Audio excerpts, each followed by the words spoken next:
Hey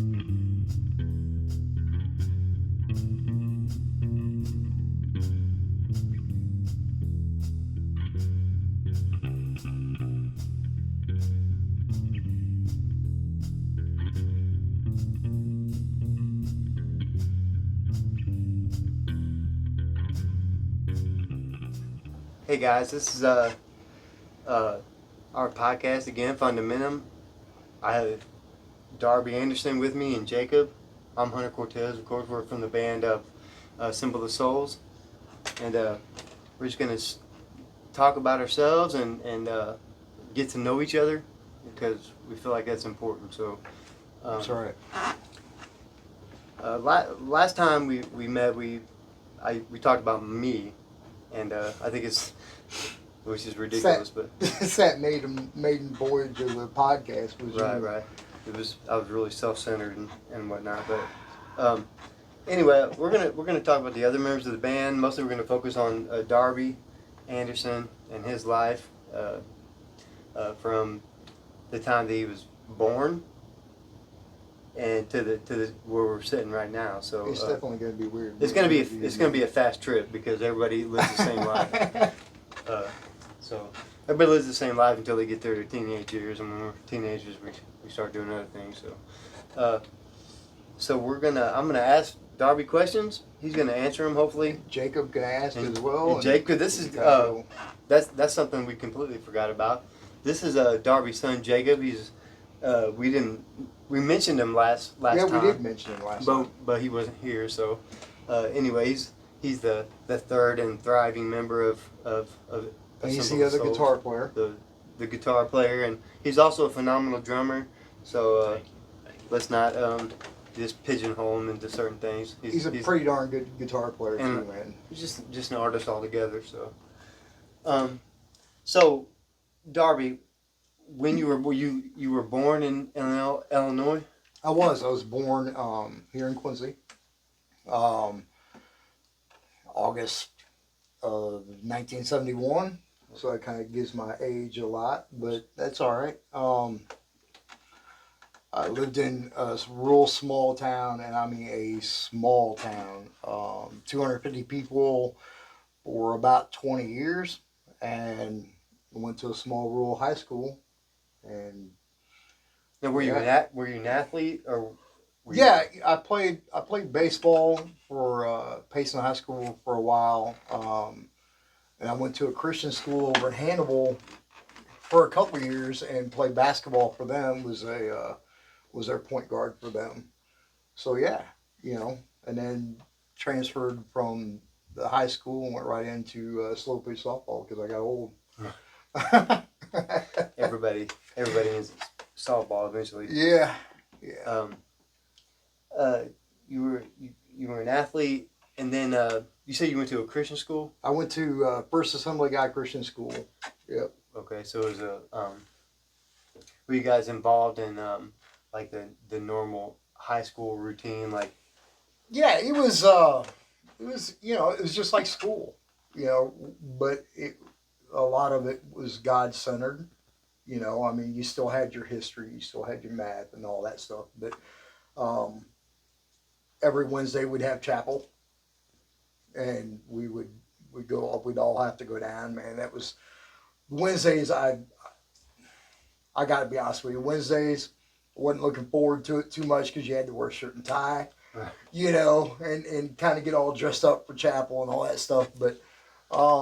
It was good, it had the good fundamentals of the Christian, foundations that was being laid as a kid. So yeah, You got the Christian fundamentals, and then so I mean we're all three in the band. We're all members of the Symbol of Souls, and so where does that come in? Where does your love for music and heavy metal music, particularly? Yeah, man, that's a great question. So I really started picking up interest in music probably very early, right around 3-4 years old, Really? And I remember I was 5 years old, and I remember sitting on the couch of the house and stuff, and my mom, she would always have music playing, you know, Johnny Cash, Loretta Lynn, you know, the Ronnie Millsap, the Oh, older, great. yeah, all the older country stuff, you know, and um, just sitting listening to the music and really uh, feeling it, you know, from then on. The most I can remember from five on is when I really started to uh, really feel the music and have that desire to play. So, You know, what was when you started playing music, and what was the first instrument of choice when you um, started? I remember we were on our way to church one Wednesday night, and my dad had said that you know he there was a woman there at the church that gave piano lessons and asked me if I'd be interested in playing. And I was like, yeah, man, for sure. So I started playing the piano later, like late age of five, late, and then kept playing until, well, I kept taking lessons up until I was 18. Right.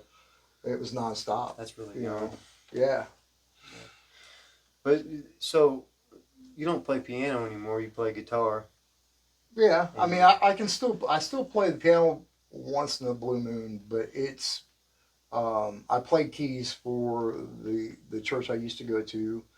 Played for them for about 3 years at the keys, and it was good. It was a very it was a time to learn and a time to be humble. You you got to know. learn from a bunch of different musicians. Yeah, for sure. You know. Yep. And it was good. It was a good time. Um, so we transitioned from that musically. We transitioned from that time being playing in the bands and in the church, and then into what we're playing now, and which is harder stuff. We play harder metal, Right. Right. harder stuff, and so how was that transition? I mean, musically, from not only just playing piano to guitar, but now Right. transitioning from praise and worship music Right. to Well, really, which is still to us. I mean, to me, it's still worship music. yeah, it's very prevalent in my life. Right. You know, worship music is, and but really there wasn't. It was kind of the role reversal because when I was probably, I'm gonna say sixth grade. Nope, nope, nope. It'd been later. Eighth grade. Eighth grade. A kid that used to sit behind me in history class when I went to the Christian school. He asked me, he's like, man, what kind of music do you listen to? And I said, well, honestly, I kind of listen to whatever my mom and dad listened to, and that's, the country music That's stuff. where everybody gets their start, I think. Yeah, Really? And I did. he's like, man, you gotta check these guys out. And he handed me a cassette. For those of you who don't know a cassette, it's yeah, before predates CDs. Ancient history. Yeah, kind of. It's right after the vinyl and after the 8-track, and then it became cassette. But Right. a lot of it, he handed me this cassette, man, and I was like looking at it, and I was like, what? I don't even know about this stuff, and the album was Stryper Soldiers Under Command. Right. So, for anybody that doesn't know, Striper is a Christian band. Yep. That all of them are confessed Christians, but Still play rock and heavy roll metal music, man, music, and rock and roll yeah, music. you know. Right. And they're still. I mean, when I first heard Striper, it was back in 1980 something. Like that was a long time ago. Right. 80 something. I heard of my Headbangers Ball, which is Yeah. which was That's when MTV actually played music. yeah. You And know? so they were playing the Christian music, which I knew was Christian, on a heavily not Christian, Yeah, definitely on the secular platform. secular platform. And so that's why I took notice of them immediately. But that was in the 80s. What time were we talking about with you? We're talking about mid 80s. Yeah. Right around 84, 85, maybe 86. and I remember taking it home and I was listening to it, and my mom comes in. She goes, "What are you listening to?" You know, because it wasn't in my house. You know, I Right. mean, rock and roll music was just not in the house. The This is a great story too, by the way, but with your mom and with heavy metal and you yeah, taking her to, but so that's a great story. That's a whole other episode. right. But like, But my mom was musically inclined. I mean, I have an album or I have a record on the wall. You guys can't see it, but there's a record on the wall that my mom and her sister recorded back way back in the day when she was um, in her early teens. so that's your mom and her. Yeah, that's the album is my mom and her sister. But um, so that was that was a heavily influence. You know, the whole music was with my mom and my dad liked it too, but my dad was more work oriented. You know, he's a tool and die maker. You know, and all that. So he was more work oriented. Where mom she was a housekeeper and she stayed at home, took care of the kids, and took care of the house, and there was always music being played. I can't even remember when there wasn't music Right. being played. Mostly gospel. But it mostly was gospel music. yeah, but it was like the country stuff and the quartet stuff, like Barbershop. yeah, it was like the Blackwood Brothers and the Oak Ridge Boys Okay, and okay, and all that stuff. So um, that was really my introduction into music was that stuff, Mm-hmm. and then you know I'll never forget, man. My buddy back that sit behind me, his name was Tony, and he's like, man, you got to check him out. It's a completely different deal. Um, and if you have an inkling that you may like rock and roll, you definitely like Striper. That's for sure. Right. So I remember taking it home and I was popping in. And my mom come in and she's like, man, what are you listening to?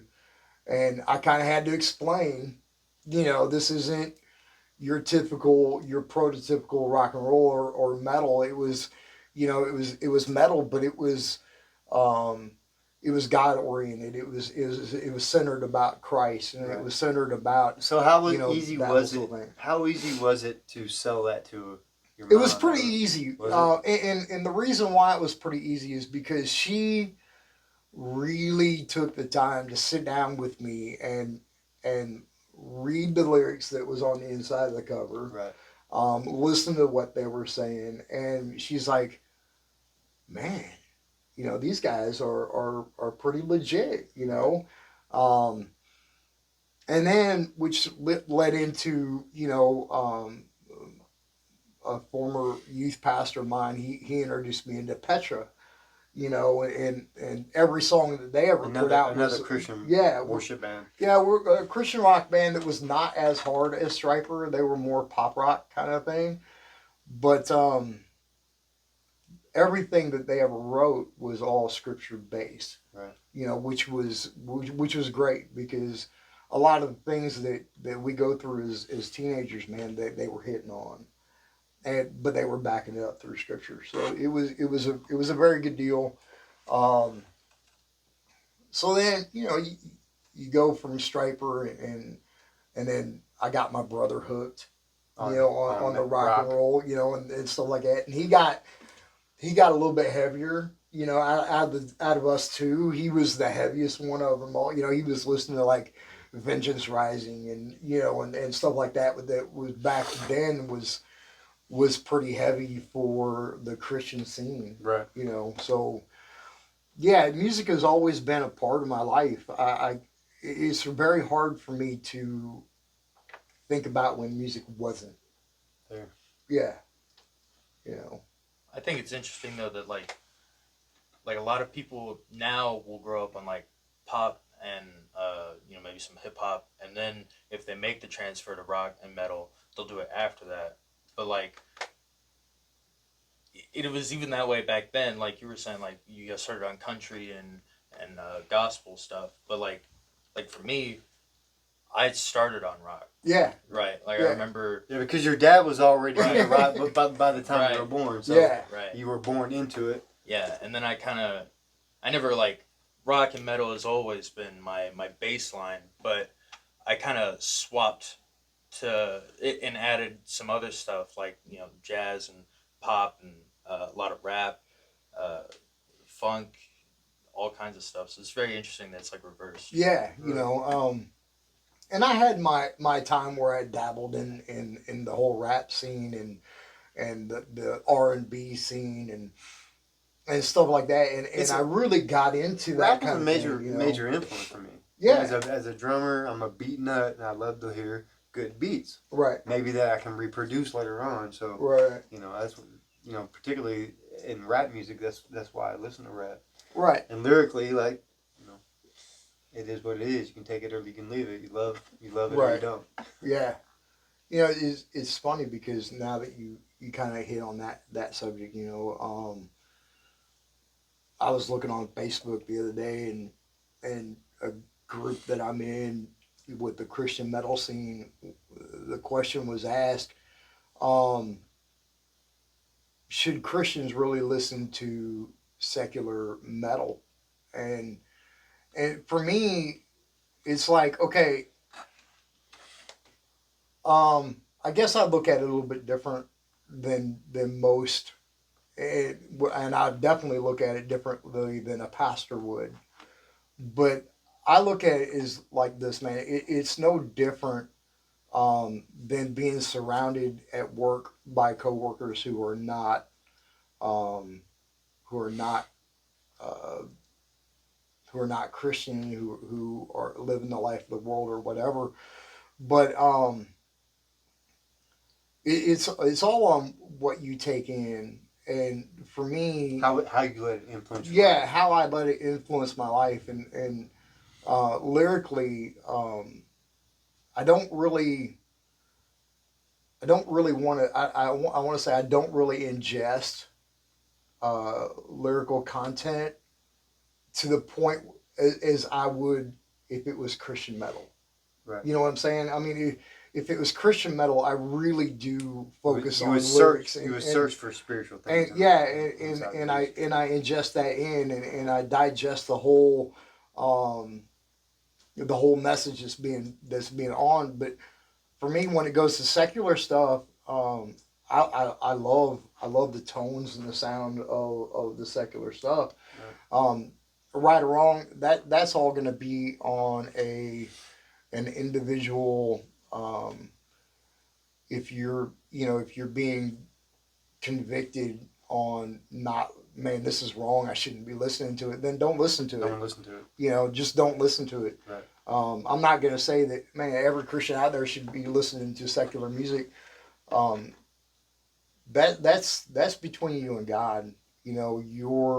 Your individual convictions are just that. They're individual Individual convictions. conviction. I mean, a lot of people are like, well, man, it's a sin to smoke and it's a sin to drink and all that stuff. Um, but I mean, dude, I smoked for 19 years. Right. You know, um, and never really, for me, maybe it was where I was at in my life. That might be some of it, I guess. But um, I never really felt that convicted over it. And that may be controversial, but um, that was just one of those things. But I knew it wasn't good for me. Right. It wasn't good for my body. So it was like, okay, um, I need to quit. And I just asked God, can you help me quit? Because I'm too weak to do it on my I own. know. And God answered that prayer like immediately because it was like, I had a full pack of smokes, and I just tossed them in the trash and I'm Right. done. And from then on, I never had a cigarette. And then I don't know, 2 years ago, that kind of went by the wayside Right. again. But When I met you, so you were smoking cigarettes. yeah, so I went from that. Now it's into vaping and stuff like that. So um, look, man, we're not all perfect Christians, and we all have our hang-ups, and we all have our addictions, and and skeletons in the closet and all that stuff. But I will say this, man, when I kneel before my King, you know, I can't wait for him to say, "Well done, my good and faithful student." You know, Right. because you know everything I do is based around what God would want me to do. Right. You know, and living a long life and prospering is one of those things. yeah, you know, and God willing, you know, I have a long life. Right. You know, but that's not for me to say. So, go ahead, Jake. Real quick, I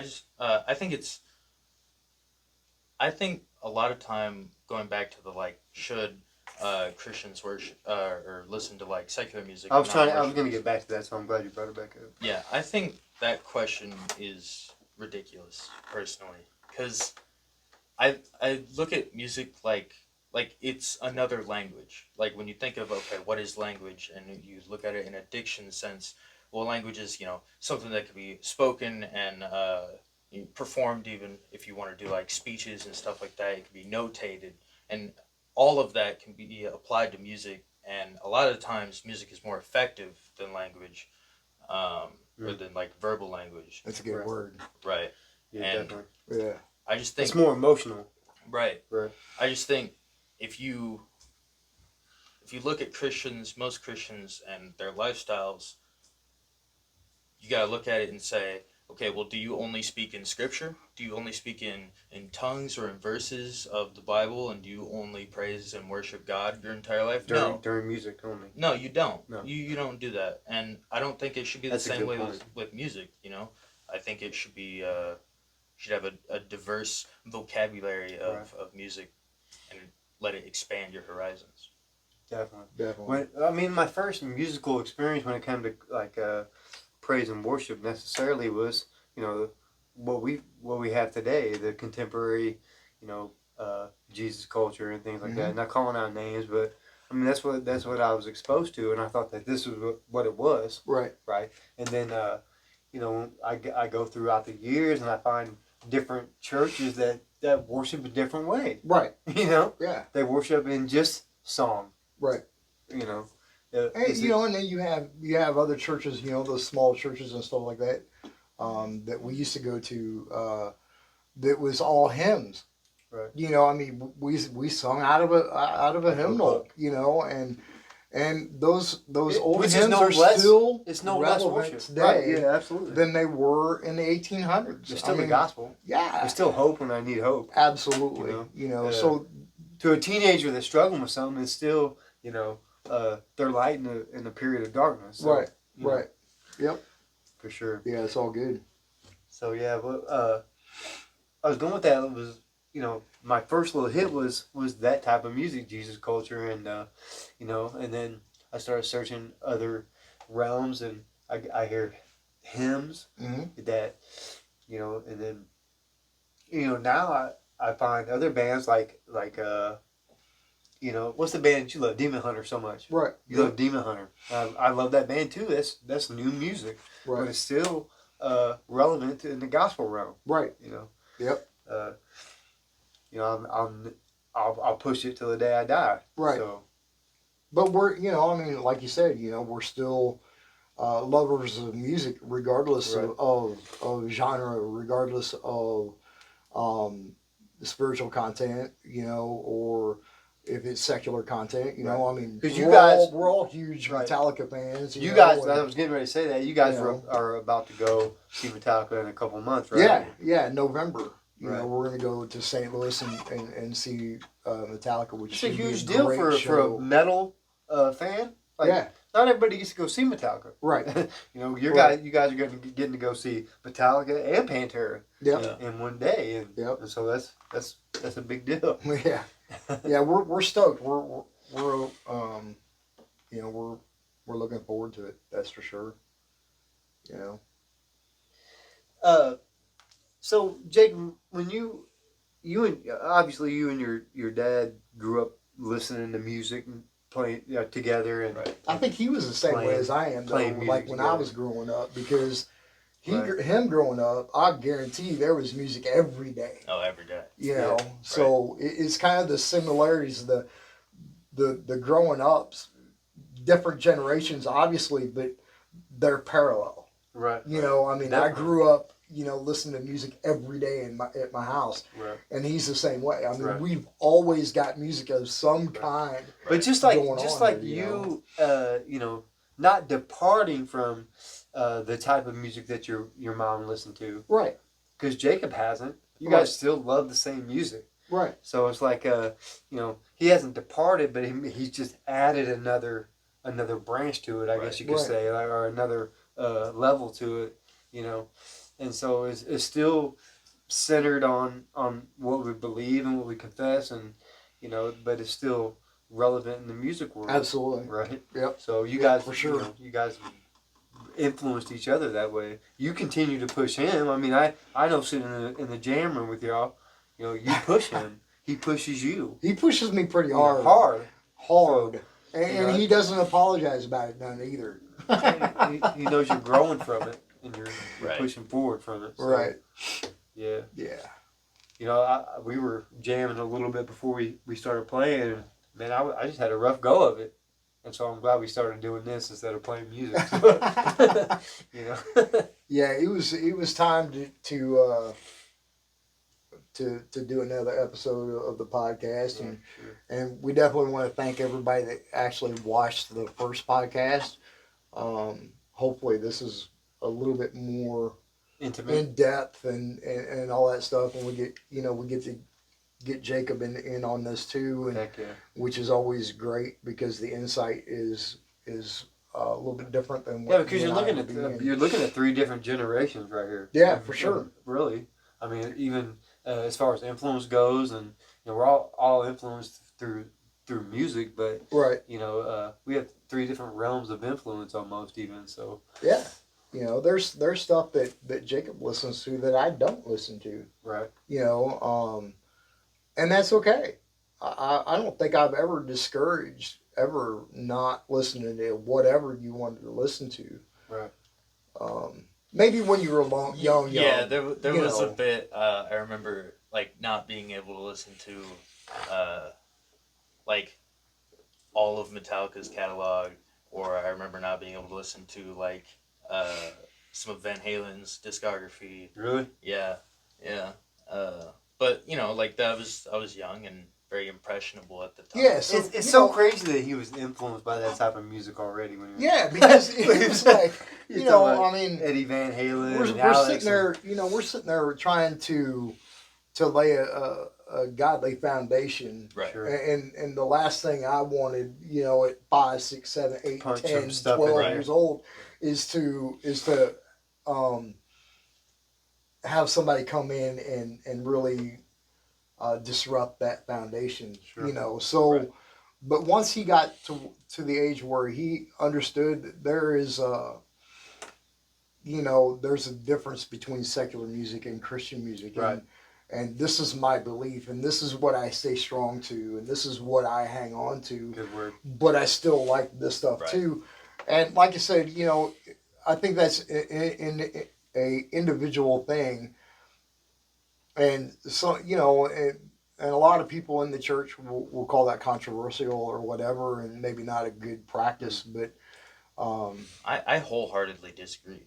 Like I will always say that I actually much prefer listening to secular music over worship music, and that's not because I don't like you know, agree with the subjects talked about more on the secular side or anything like that, but in anything I do, I like to, you know, like I have my beliefs and my values, and I like to have them challenged, because if it means, you know, it's a constant strive for greatness is how I live by. So if I intake other values that are, you know, maybe similar or even completely opposite, it's a lot of like mental hardening. It's challenge you. You challenge yourself. Right. With it. Right. And I'm not just sticking by Christianity because it's what I was raised on. Come on. Yeah, it's just like what I have to. Right. It's just that like over 20 years now You've of tested it. having my values challenged, I've always come back to it no matter what. Right. And uh, and I think that's a Don't thing cry. You don't cry. It doesn't take much. I know. Hunter's like in the group. Hunter's probably the more crying dude. I'm the more emotional person. It's okay. But that's all right. It means a We lot. love you. We love Because I've you, gone man. through the same stuff, or going through it right now. Right. With my son. Or, You know. know. Yeah. So it's relevant. For sure. And Jacob, that's great, man. I love that. It's it's good as a parent to sit and watch your kids grow. Right. You know, and make the right decisions. And make the anyway. right decisions. And, Anyway. and Regardless to, of what the world says or what you say. Right. To be their own individuals, but yet still make the right decision. Right. And still be kind to people who don't necessarily always deserve us being kind, but we're still kind anyway. Right. You know. You talking about children? Or even when you're out in the work, preach, right? even without in the workforce, man, when you get ripped up up one side and down the other by another person, Christian or not, it's not enjoyable, you know, by any means. It's not enjoyable, but we also know that, look, man, you know, I can stand my ground and still be polite. And not have to resort to, you know, ripping somebody else, you know, coming back and ripping their head off too, you know. Right. So, you know, it's just that whole thing of, you know, God, you know, and you hear it in the churches and you hear it throughout the Christian community, you know, it's you're always letting your light shine and you're always letting it to lead the way and you know, and let God's word be a light into your path. And, you know, even when we don't, man, there's times when I'm like, you know, it'd be so easy just to rip his head off, you know, or punch him in the face, you know, or whatever. But that's not what God's called us to do. And that's not the example that God's called me to be as a parent either. You know, I would hate to see how my kids turned out if they saw their dad being just a violent man. Right. You know, I mean, it'd be a completely different deal. Sure. You know, so they would be violent. They would be, violence. yeah, you would be violent. You know, but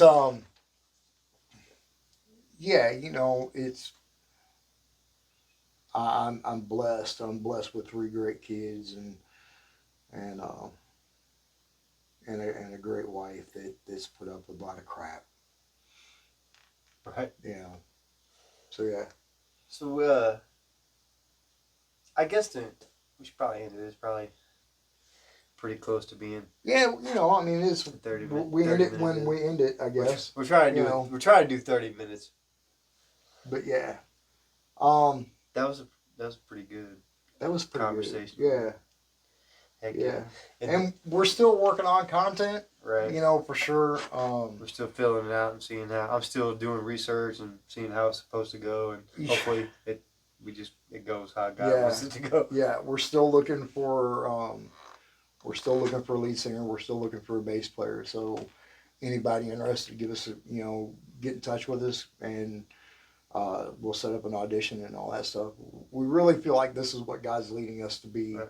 And the direction that he wants us to go, and the style that we not only love, but I feel like there's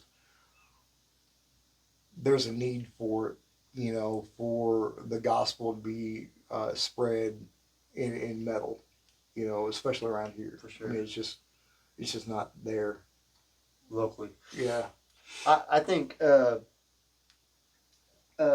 with the band in particular, man. That's our heart's cry. Really is to, me personally, I know there's a great need for the gospel here, in Quincy and in Hannibal and the surrounding areas. Yeah. But, so it's all good. It's all good. Yeah. Yeah. That was a good episode, man. So hopefully, next episode Jacob comes in as well as he can be a part of it as well. I enjoyed him being here. I'm glad he was here. He the extra confirmed and insight. denied. You know, yeah, the extra insight was great, and so we appreciate you joining us this time, and hopefully, you know, from here on out, you know, it'll be the three of us sitting at a square table, not around one. Not around. Yeah, not around one. So, you guys have a great day. Thank you for tuning in, and keep us in your prayers. You know, let us be surrounded by your prayers, and knowing that you guys are praying for us and you care about us enough to give us that time in your prayer time. And This is a stretch for me personally. I get to hide behind a set of drums most of the time, so I don't really have to be out on Front Street. And I know it's kind of a strange thing for Jacob to be here and doing this, but yeah, he's not a social media guy. you know, so we definitely need to. Yeah, he probably doesn't even have Facebook. No, I do not. So we just need all the encouragement we can get, man. Yeah, and we appreciate it. Yeah, we do appreciate you. We love y'all, and you guys have a fantastic Labor Day. Since we're recording this on Labor Day, hopefully I can get it edited and put out sometime this afternoon or this evening. So, we look forward to your comments, man. Just keep dropping comments and let us know how we're doing, what we could do better. You need to you need to give a shout out to the dude at Tribble. Whatever. Yeah, Garrett. He shouted you out, so Garrett from Tribble. Whatever his. We'll try to. You gotta tag him in it. Yeah, we'll try to get you set up to where maybe you can get the Nitro Pepsi open correctly this time. So, with that being said, you guys take care. Peace. We love y'all, and we'll see you on the next episode.